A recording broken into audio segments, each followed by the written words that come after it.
4 jours de traque et voilà donc 2 hommes entre les mains des forces de l'ordre soupçonnés d'avoir abattu un policier mercredi à Avignon pendant un contrôle sur un point de deal.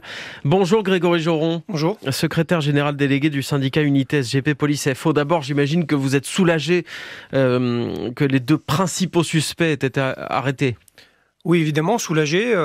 Féliciter aussi nos collègues du service de police judiciaire d'Avignon, ceux qui sont venus en renfort du DTPJ de Montpellier, parce que je pense que ils n'ont pas dû dormir beaucoup pendant 4 jours pour essayer d'interpeller les suspects, ou en tout cas les auteurs présumés. Donc, félicitations à eux, parce que je pense que c'est aussi super important pour la famille, évidemment. Ils ont été arrêtés hier soir, donc, sur une aire d'autoroute à la sortie d'Avignon, une vingtaine de kilomètres seulement, alors qu'ils prenaient la direction de l'Espagne, manifestement. Oui, vraisemblablement, ils voulaient fuir en Espagne. Je pense que la pression était extrêmement forte, vu le nombre de personnes et de fonctionnaires engagés sur sur Avignon, pour essayer de les retrouver. Donc, apparemment, ils voulaient fuir vers l'Espagne, en effet. Est-ce qu'on en sait plus sur leur profil ? Est-ce qu'ils sont connus des services de police ? Non, j'ai pas grand-chose, moi, sur leur profil. Après, je peux vous, malheureusement, parier un restaurant que ça sera des multirécidivistes. Je pense qu'il y a peu de chances que ce soit autrement. Mais on ne sait pas si ce sont des petits dealers, des dealers d'importance, des trafiquants de drogue.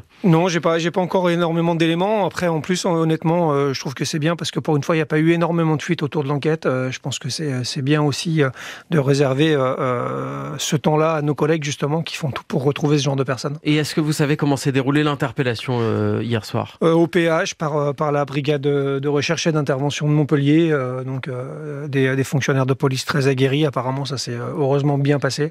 Et ils ont pu procéder à leur interpellation sans dommage. Alors, on sait qu'au moment où ce policier, votre collègue, a été abattu en centre-ville d'Avignon la semaine dernière, il n'y avait pas de caméra de surveillance. L'enquête a donc été compliquée.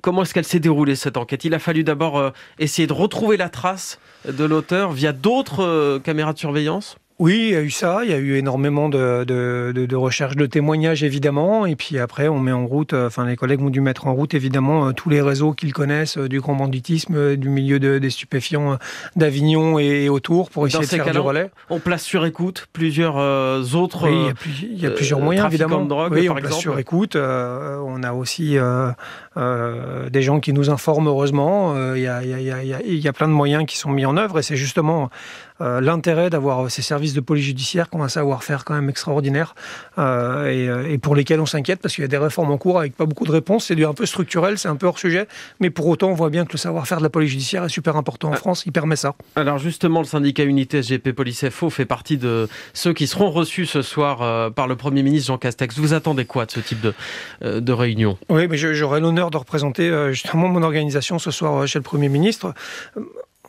On n'attend pas qu'il apaise notre colère, on attend simplement qu'il réponde à certaines questions et qu'il apporte des solutions. Lesquelles ?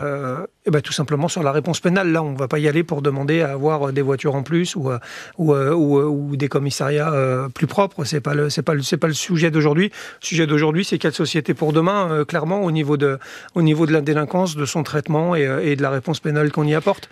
Vous dites la réponse pénale, mais ce que disent les magistrats, eux, c'est qu'ils ne peuvent pas mettre les délinquants en prison parfois parce qu'il n'y a plus de place en prison et tout simplement il y a une pression du politique pour au contraire trouver des solutions alternatives à la prison. C'est une réalité et c'est ce qui me gêne d'ailleurs, c'est cette espèce d'incohérence gouvernementale où on demande aux policiers finalement de taper fort, d'avoir une action forte sur le terrain et c'est bien normal et mes collègues y vont de tout leur cœur honnêtement pour essayer de faire en sorte d'interpeller le maximum de personnes et de délinquants et malheureusement de l'autre côté on a des circulaires ou des lois ou sur la régulation de la population carcérale En effet, où on demande aux magistrats de relâcher, de faire de la peine alternative, ou même pour des raisons de crise sanitaire, d'accentuer les remises de peine. Et ça veut dire que c'est un raisonnement en cascade. Il faudrait d'abord construire des prisons pour pouvoir ensuite, en cascade, encore une fois, résoudre le problème. Oui, mais je pense aussi qu'il faudrait être un peu plus chirurgical. Et il me semble que, alors moi, je suis pas, j'essaye d'être mesuré, on ne va pas mettre tout le monde en prison,